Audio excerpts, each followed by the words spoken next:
کہ پروردگار عالم نے دین کی قیادت اور دین کی رہبری کا کام اپنے بندوں میں جس بندے کے حوالے کیا ہے اس کو شریعت کی زبان میں ولی کہتے ہیں۔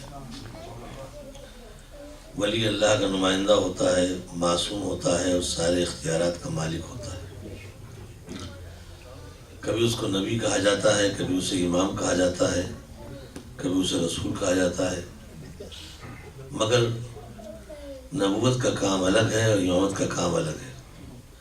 نبی کا کام ہے دین کو پہنچانا اور امام کا کام ہے دین کو بچانا۔ یا میں یوں عرض کروں کہ نبوت کا کام ہے بناء لا الہ اور امامت کا کام ہے بقاء لا الہ۔ کسی چیز کو بنانا بہرحال آسان ہے مگر بچانا بہت مشکل ہے۔ بنانے کے واسطے وسائل چاہیے، سامان چاہیے، انتظامات چاہیے، مگر بچانے کے لیے ہر دور کے حالات، ہر دور کے حادثات کے مقابلہ کرنے کی قوت و طاقت چاہیے۔ لہذا پروردگار چاہے بنانے کی ذمہ داری کرے چاہے بچانے کی ذمہ داری دے، اپنے نمائندوں کو دو نعمتوں سے بہرحال سرفراز رکھتا ہے۔ ایک ایسی نعمت جس کا نام ہے شجاعت، تاکہ کسی موقع پر وہ خوفزدہ نہ ہو سکے، اور دوسری نعمت علم، تاکہ دین کی حقیقت باقی رہے، دین میں کوئی تحریف نہ ہونے پائے۔ ان تمام صفات کے علاوہ اور بھی بہت سے اوصاف و کمالات ہیں جو اللہ کا نمائندہ اللہ کی بارگاہ سے لے کے آتا ہے، اور اسی سلسلے کو آگے بڑھاتے ہوئے لفظ کی آج وضاحت کرنا ہے تاریخ کی مناسبت سے، وہ یہ کہ اکثر ہمارے بچوں کے ذہن میں یہ خیال پیدا ہوتا ہے کہ جب وہ معصوم ہیں، ان سے غلطی نہیں ہوتی، وہ بے گناہ ہے، وہ طہارت کے مالک اور حامل ہیں، تو ان کی زندگی میں توبہ کیوں ہے، استغفار کیوں ہے، گریہ و زاری کیوں ہے؟ اس سلسلے میں یہ عرض کرنا ہے کہ استغفار کرنا انسان کے گناہگار ہونے کی علامت نہیں ہے، بلکہ استغفار کرنا کمال معرفت کی علامت ہے۔ جس کو جتنا پہچانتا ہے، جتنی اس کی معرفت ہوتی ہے، اتنی اس کے سامنے لرزتا ہے اور کانپتا رہتا ہے۔ ایک عالم دین کو اپنے گھر میں آپ نے انوائٹ کر لیا، بلا لیا، نصف عشر سے تشریف لائے تھے، بہترین کھانے کا انتظام کیا اور بہترین تواضع کی۔ جب وہ کھانا پینا کھا کے جانے لگے تو آپ نے ہاتھ جوڑے، مولانا جو غلطی ہو اسے معاف کیجیے گا۔ غلطی کون سی بات ہے؟ آپ نے بہترین کھانا کھلایا، بہترین مہمان نوازی کی، بہترین ضیافت کی، یہ کیا کہہ رہے ہیں؟ جو غلطی ہوئی اسے معاف کیجیے گا۔ کہ مولانا بہترین مہمان نوازی تو کی، مگر جو آپ کے شایان شان تھا وہ نہ کر سکا۔ تو یہ غلطی کی معافی نہیں مانگی جا رہی ہے، یہ ہاتھ نہیں جوڑے جا رہے ہیں، بلکہ اس بات کا اعلان کیا جا رہا ہے جو آپ کی پوزیشن تھی، جو آپ کا اسٹیٹس تھا، اس اعتبار سے ہم حق کے مہمان نوازی ادا نہ کر سکے۔ یہی وجہ ہے کہ جو جتنا جس کو پہچانتا ہے اتنے اس کے سامنے معذرت کرتا ہے۔ معصوم سے بڑھ کے خدا کو کون پہچانے گا؟ لہذا معصوم کی زندگی میں جتنا استغفار ملا ہے، گناہگاروں کی زندگی میں استغفار نظر نہیں آیا۔ ایک صلوات پڑھیں محمد والے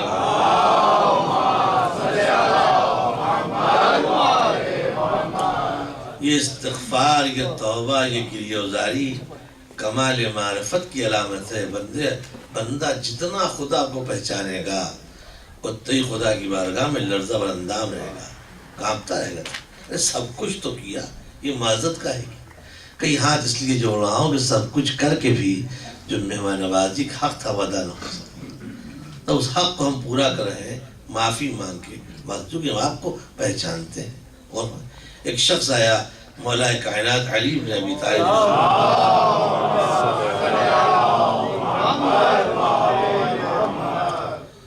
اور اس نے سوال کیا کہ یا علی، تاکہ دنیا پہچانے استغفار کے معنی خالی گناہگار ہونے کے نہیں ہے۔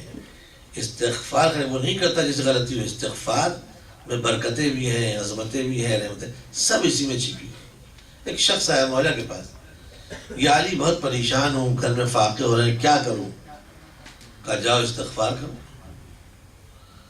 وہ پوچھ کے چلا گیا، مولانا کا استغفار کرو، گناہوں پہ آنسو بھراؤ، استغفر اللہ ربی واتوب الیہ کی تسبیح پڑھو۔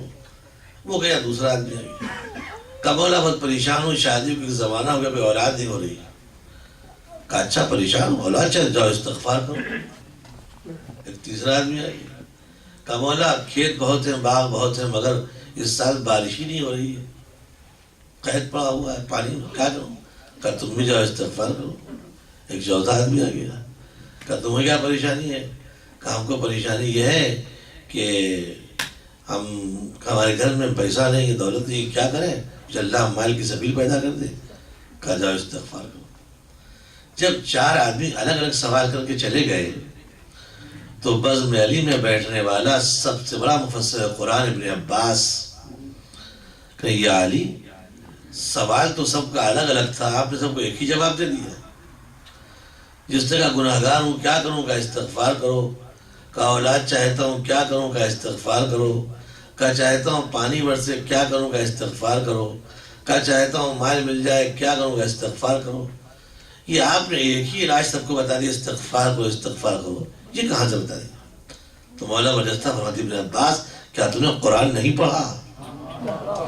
اللہ، ابن عباس سب سے بڑے مفسر قرآن ہیں عالم اسلام۔ ابن عباس، ابن عباس، کیا آپ نے قرآن نہیں پڑھا؟ کہا پڑھا ہے قرآن۔ کہا پڑھو سورہ نوح۔ اللہ، پڑھو سورہ نوح۔ نوح نے اپنی امت سے کیا کہا؟ فَقُلْتُ اسْتَغْفِرُوا رَبَّكُمْ إِنَّهُ كَانَ غَفَّارًا وَيُرْسِلِ السَّمَاءَ عَلَيْكُمْ مِدْرَارًا وَيَجْعَلْ لَكُمْ بَنِينَ وَيَجْعَلْ لَكُمْ أَنْهَارًا۔ نوح نے اپنی امت سے کہا تم استغفار کرو، اللہ تمہارے گناہوں کو معاف کرے گا۔ تم استغفار کرو، اللہ تمہیں صاحب مال بنائے گا۔ تم استغفار کرو، اللہ تمہیں صاحب اولاد بنائے گا۔ تم استغفار کرو، اللہ آسمان سے پانی برسائے گا۔ اسی استغفار میں زمین کی برکتیں بھی ہیں، آسمان کی رحمتیں بھی ہیں۔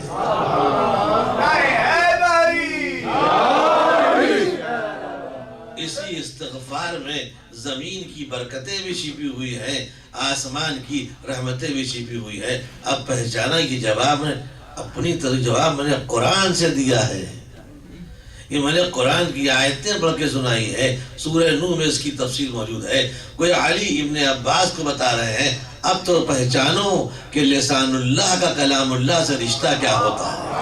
ایک صلوات پڑھیں محمد وعلی محمد۔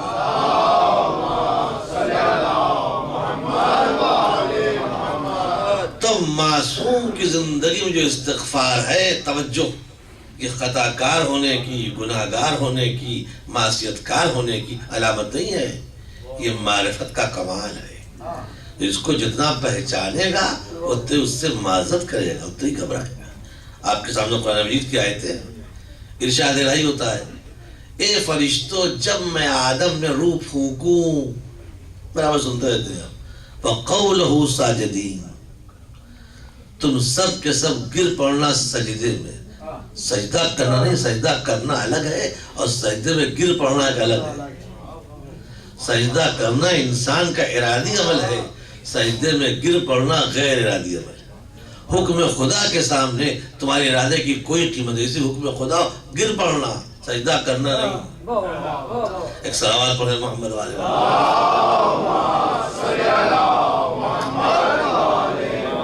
وَقَوْلَهُ سَاجِدِينَ، تم سب کے سب سر سجود ہو جانا، گر پڑنا آدم کے سامنے۔ جب میں روح پھونکوں، یا جب میں اپنے کمال آدم میں منتقل کروں، جب اپنے صفات کنورٹ کروں، جب اپنے مواہد کنورٹ کروں، یہ سجدہ پیکر خاکی کو نہیں ہے، یہ سجدہ کمال الہی کو ہے۔ یہ سجدہ جس میں آدم ہوئی جدہ صفات پروردگار کو ہے۔ جب میں اپنے کمال آدم منتقل کروں، تم سب کے سب سجدے میں گر پڑنا۔ سب نے سجدہ کیا، ابلیس نے انکار کر دیا، وَاسْتَكْبَرَ وَكَانَ مِنَ الْكَافِرِينَ، اس کمبخت غرور کیا، تکبر کیا، نخوت کا شکار ہو گیا اور کافرین میں ہو گیا۔ تو پروردگار نے کیا کہا، کیا دلیل؟ کہا پالو نے کیوں میں جھکتا، تو نے ان کو مٹی سے بنایا ہے، مجھے آگ سے بنایا ہے، آگ بلند ہوتی ہے، مٹی پست ہوتی ہے۔ کل میں نے عرض کیا تھا کہ مٹی کتنی بلند ہوتی ہے اور آگ کیا ہوتی ہے۔ خیر، تو اب ہم کو تو نے آگ سے بنایا، آدم کو خاک سے بنایا، خاک پست ہے، نیچی ہے، آگ بڑی ہے، ہم کو جھکیں؟ پروردگار نے کوئی جواب نہیں دیا، مگر بعض علماء لکھتے ہیں اللہ نے معاذ اللہ خاموشی اختیار کری۔ اللہ نے خاموش نہیں تھی بلکہ دلیل دی کہ ابلیس تو نے اس کے سامنے سجدہ کرنے سے انکار کر دیا، لما خلق اللہ بیدیہ، جس کو ہم نے دونوں ہاتھوں سے بنایا ہے۔ توجہ چاہتا ہوں، اے ابلیس تو نے اس کے سامنے سجدہ کرنے سے انکار کیا، اس کے سامنے سر جھکانے سے انکار کیا جس کو ہم نے اپنے دونوں ہاتھوں سے بنایا ہے۔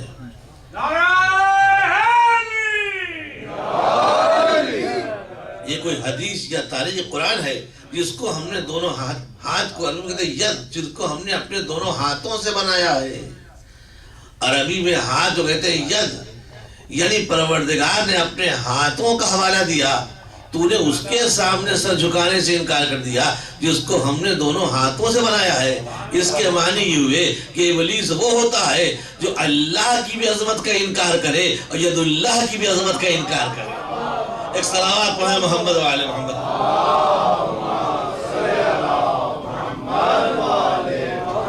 امام جعفر صادق علیہ السلام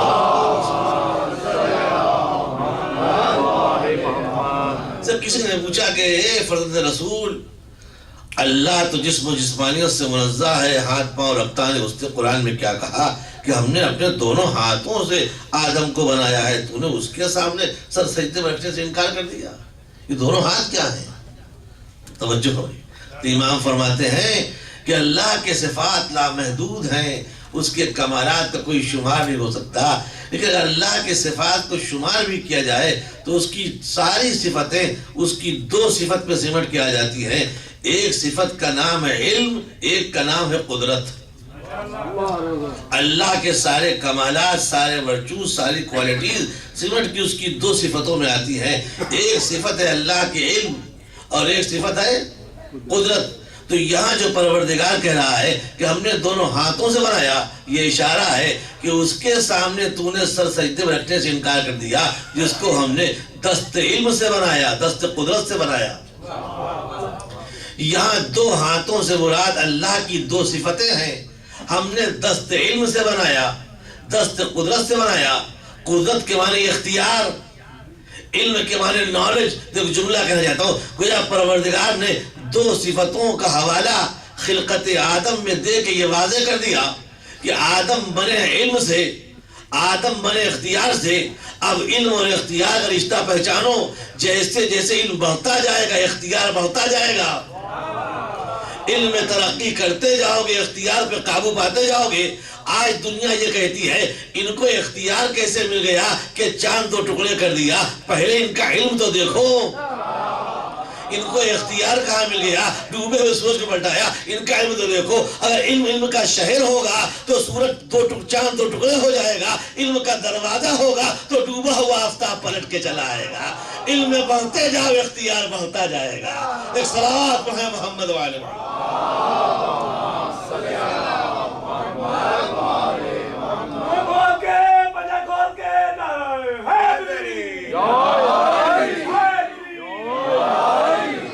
اور یہی وجہ ہے عزیزان اکرامی، آج ہم جو مسلمان پریشان ہیں کہ ہمارے پاس یہ نہیں، ہمارے پاس یہ نہیں۔ سارے اختیارات کیوں چھن گئے؟ کیونکہ ہم سے علم چھن گیا۔ ہم علم کے میدان میں پیچھے رہ گئے، ٹیکنالوجی میں پیچھے رہ گئے، حکمت میں پیچھے رہ گئے، تو آج ہم ذلیل ہو گئے۔ علم بڑھتا چلا جائے گا، کائنات پر اختیار بڑھتا چلا جائے گا۔ علم کے ساتھ ساتھ پروردگار بندے کو وہ قدرت عطا کرتا ہے۔ یہی کہا تھا ہم نے دست علم سے بنایا ہے، دست قدرت سے بنایا ہے، تاکہ اب تو پہچانو علم میں یدِ توبہ حاصل کرو، کائنات پر تم کو اختیار مل جائے گا۔ ایک صلوات پڑھیں محمد و آل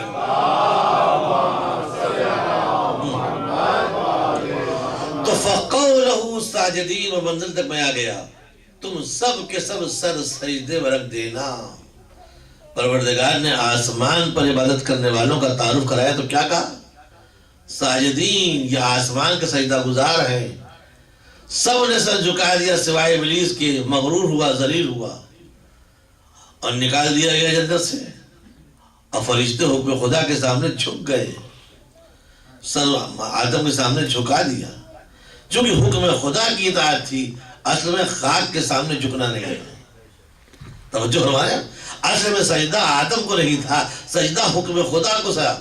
سجدہ مرضی پروردگار کے مطابق تھا، سجدہ اطاعت الہی میں تھا، تو اس کے معنی ہوئے کہ روز اول یہ بندگی کا قانون طے ہو گیا کہ خالی کسی کے سامنے جھکنا حکم خدا نہیں ہے، جہاں جہاں خدا جھکاتا جائے جھکتے چلے جاؤ۔ اب نہ کہنا یہاں جھکنا شرک ہے، یہاں جھکنا بدعت ہے، ان سے مانگنا حرام ہے، ان سے لینا حرام ہے۔ ارے پروردگار سے کہو اپنے سامنے جھکائے، آدم کے سامنے کیوں جھکا رہا ہے؟ تاکہ آج ہی طے ہو جائے خالی خدا کے سامنے جھکنا ہے، جہاں جہاں خدا جھکاتا جائے جھکتے چلے جاؤ، بندگی یہ پروردگار ہوتی جائے گی۔ ایک صلوات پڑھیں محمد والے۔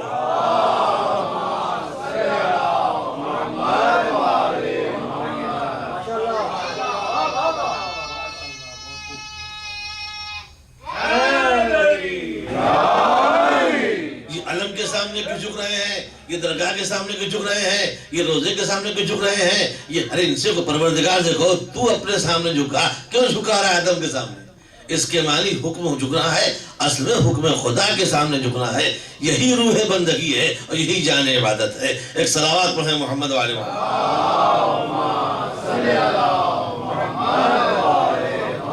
اور اسی آج تک عالم اسلام اس الجھن میں پھنسا ہوا ہے۔ اگر دیکھیے جو کچھ ہے، یہ بحث آج سے 10 سال پہلے ختم ہو گئی تھی، اب پھر شروع ہو گئی۔ بس اللہ کو پکارو، اللہ، کسی اور کو نہ پکارو، سب شرک ہے، سب بدعت ہے۔ ہم اپنی روزمرہ کی زندگی میں اگر وسیلے کا انکار کر دیں تو 1 منٹ کے لیے سانس نہیں لے سکتے ہیں۔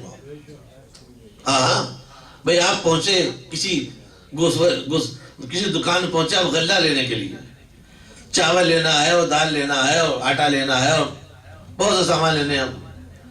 جب آٹا لے چکی اور دال لے چکی اور چاول لے چکی اور آپ لا چکی اپنی گاڑی پر، اور بیچارے پیچھے پیچھے آ رہے تھا، پیسہ دے دیجئے، کہ تم کون ہوتے ہو؟ رازق تو اللہ ہے۔ اللہ نے چاول پیدا کیا، اللہ نے دال پیدا کی، اللہ نے گیہوں پیدا کیا، تم کہاں سے مل گئے؟ اللہ کے درمیان تم کہاں جا گئے؟ قرآن کی آیت 20 پڑھی میں نے، اور الرزاق ذو القوۃ المتین، وہ رازق ہے، وہ خالق ہے، وہ مالک ہے، وہ زمین سے دانے اگاتا ہے، آسمان سے پانی برساتا ہے۔ تم خدا کے درمیان ہٹو، یہاں سے جاؤ، سب شرک ہے، تمہاری مدد کرنا۔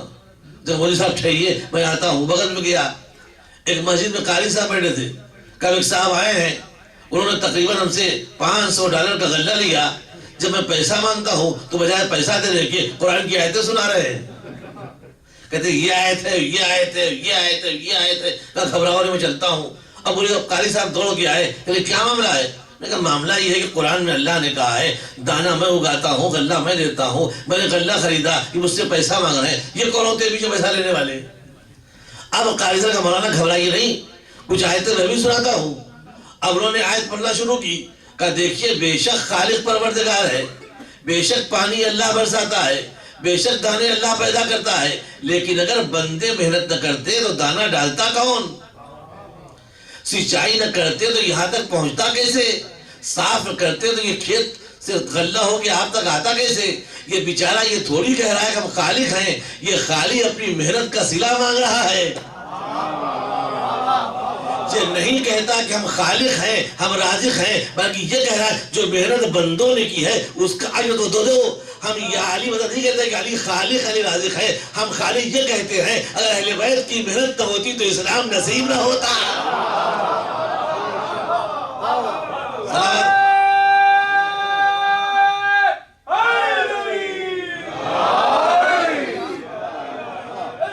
صلوات بھیجیں محمد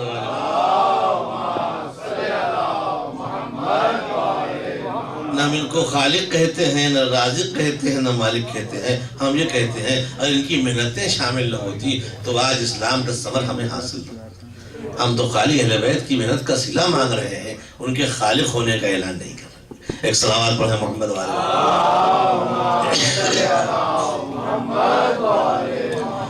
تو قرآن میں اللہ نے کہا وَقَوْلَهُ ساجدین، تم سب کے سب سجدے میں گر پڑنا۔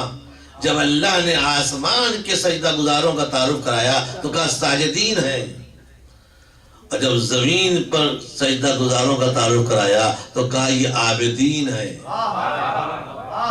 سورہ انبیاء میں ارشاد ہو رہا ہے وَجَعَلْنَاهُمْ أَئِمَّةً يَهْدُونَ بِأَمْرِنَا، ہم نے ان کو امام بنایا جو نماز قائم کرتے ہیں، ہمارے حکم سے ہدایت دیتے ہیں، اور امر و نہی کے پابند ہیں، اور آخر میں کہہ دیا وَكَانُوا لَنَا عَابِدِينَ، اور یہ سب ہمارے عبادت گزار بندے تھے، ہم نے ان کو امام بنایا جو عابد تھے۔ جب آسمان پر سجدہ گزاروں کا تعارف کرایا تو قرآن نے کہا وہ ساجدین ہیں، جب زمین پر عبادت گزاروں کا تعارف کرایا تو قرآن نے کہا یہ عابدین ہیں۔ وہاں کے عبادت گزار ساجدین، یہاں کے عبادت گزار عابدین۔ اب کوئی ایسا تو ڈھونڈ کے لاؤ کہ جائے ساجدین میں تو سید الساجدین ہو جائے، بیٹھے عابدین میں تو ذلیل العابدین ہو جائے۔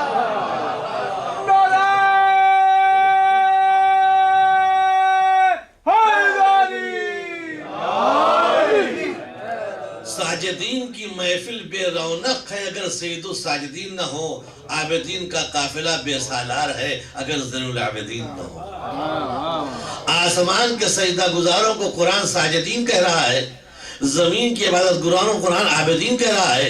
ایک ایسا کردار ملا جس میں اتنی جہتیں اکٹھا ہو گئیں کہ وہ اگر آ جائے تو ساجدین آواز دیں گے یہ سید الساجدین ہے، وہ اگر آ جائے تو عابدین آواز دیں گے یہ ذلیل العابدین ہے۔ اب پہچانا آپ نے، یہی وجہ ہے کہ امام ساری کائنات کا رہنما ہوتا ہے، چاہے زمین کی مخلوق ہو چاہے آسمان کی مخلوق ہو۔ اب نہ کہیے گا ان کے دروازے پر آسمان والے کیوں آتے ہیں، کیا ساجدین نہ پہچانیں گے کہ سید الساجدین کون ہے؟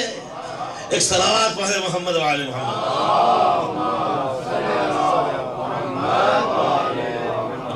ایسا حسب اور ایسا نسب، اللہ اکبر۔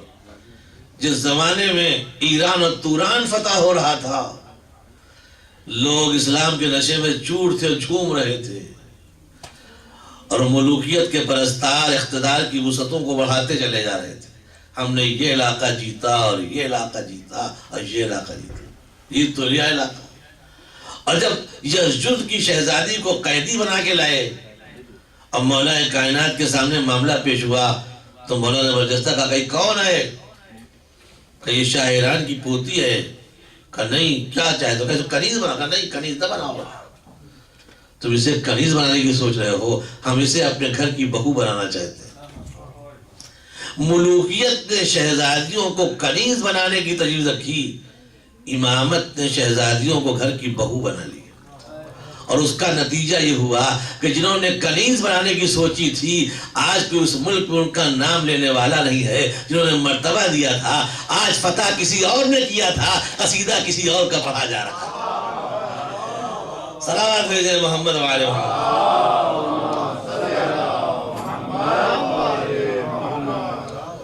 سروں پہ حکومت کرنا آسان ہے، دلوں پہ حکومت کرنا بہت مشکل ہے۔ شاہبان و شہربان، دو بیٹیاں، ایک کو ان کی بہو بنایا، ابوبکر کی بیٹی کی ایک اپنی بہو بنائی، اور یہ جذبہ اتنا فروغ پایا کہ جب توجہ کیجیے گا تاکہ تاریخی کڑیاں آپ کے سامنے کروں تو آج کی تاریخ کی مناسبت سے کچھ ضروری باتیں آپ کے سامنے آ جائیں۔ جب وہ دور آیا کہ جب کربلا کا واقعہ پیش آیا تو بنی عباس نے کہا کہ بنی امیہ کے بعد اگر حکومت نہ ہوتی تو نواز رسول کا خون نہ بہایا جاتا، لہذا ان سے حکومت لے لی جائے، حکومت لے لیجیے۔ اب بنی عباس تھوڑا پاور میں آ رہے ہیں، بنی امیہ سے حکومت چھینی جا رہی ہے کربلا کے واقعے کے بعد، اور بنیاد کیا ہے؟ خون حسین۔ بنیاد کیا ہے؟ نام مظلوم۔ کون کہتا ہے کربلا میں حسین ہارے؟ حسین ایسا جیتے کہ دشمن بھی اپنے جیتنے ہی کے لیے نام حسین کو سہارا بنا رہا ہے۔ اب بنی عباس کے پاس جو حکومت چھینی وہ بنی امیہ سے آ گئی۔ اب سوال یہ ہے کہ بنی عباس کا ساتھ کون دے؟ بنی عباس کا ساتھ کن لوگوں نے دیا؟ پورے عجم نے ساتھ دیا، پورے ایران نے ساتھ دیا، چونکہ کل علی نے ایران کی لڑکی کو، ایران کی شہزادی کو کنیزی سے نکال کے گھر کی بہو بنا لیا تھا۔ جب عجم نے بنی عباس کا ساتھ دیا تو اقتدار بنی عباس کے قبضے میں آ گیا۔ وہ خدمات اہل بیت کے کام آتے رہے۔ اب جو تاریخ آگے بڑھی تو امام حسین، ایک مرتبہ صلوات پڑھیں محمد والے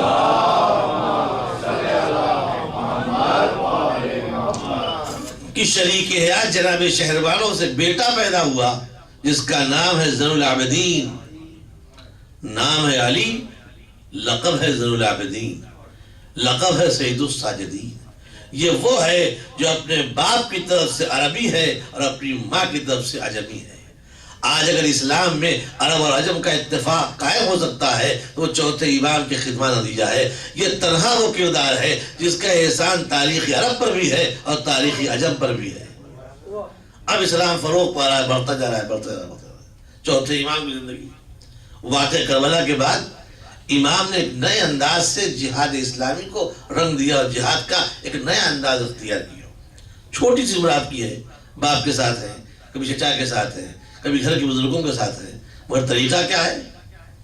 جب کسی سائل یا کسی فقیر کو امام سجاد دیکھتے ہیں تو برجستہ فرماتے ہیں مرحباً سائلہ، زندہ باد مانگنے والوں، پائندہ باد مانگنے والوں. ایک شخص امام سجاد سے کہا کہ مولا جب فقیروں کو دیکھ کے آپ مرحبا اور زندہ باد کہیں گے تو ان کا دماغ خراب ہو جائے گا، کہ تم مانگیں گے. کہیں جانتے ہو یہ کون؟ کیا فکر ہے معصوم؟ کئی وہ وسیلہ ہیں جو ہمارے مال کو اللہ تک پہنچا دیتے ہیں اور پہنچانے کی مزدوری بھی نہیں لیتے ہیں. میں ایک مثال کے طور پر آپ کو ایک بڑا بریف کیس بڑا بھاری وزنی ہے، آپ کو لے کے جانا ہے مثلا ایئرپورٹ تک، تو ٹیکسی کریں گے، آپ ٹیکسی والے کو کرایہ دیں گے، مگر جتنا مال ہے اتنا ہی ہوگا، نہ بڑھے گا نہ گھٹے گا. یعنی آپ پہنچانے کی مزدوری بھی دیں گے، کرایہ بھی دیں گے، وہ جتنا مال ہے اتنا ہی ہوگا، بڑھے گا نہیں. امام نے کہا ان فقیروں کو دیکھ کے شکریہ اس لیے ادا کرتا ہوں کہ جب یہ اللہ کی بارگاہ میں مال پہنچاتے ہیں تو پہنچانے کی مزدوری بھی نہیں لیتے ہیں، اور جب مال وہاں پہنچ جاتا ہے تو کبھی 1000 گنا بڑھ جاتا ہے، کبھی 1,00,000 گنا بڑھ جاتا ہے. ایک صلوات پڑھیں محمد والے.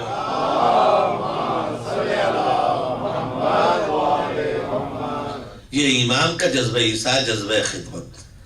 شب قدر میں امام سجاد کا طور طریقہ یہ تھا کہ جب کوئی غلام یا کوئی خادم آپ کی شان میں کوئی گستاخی کرتا تھا تو امام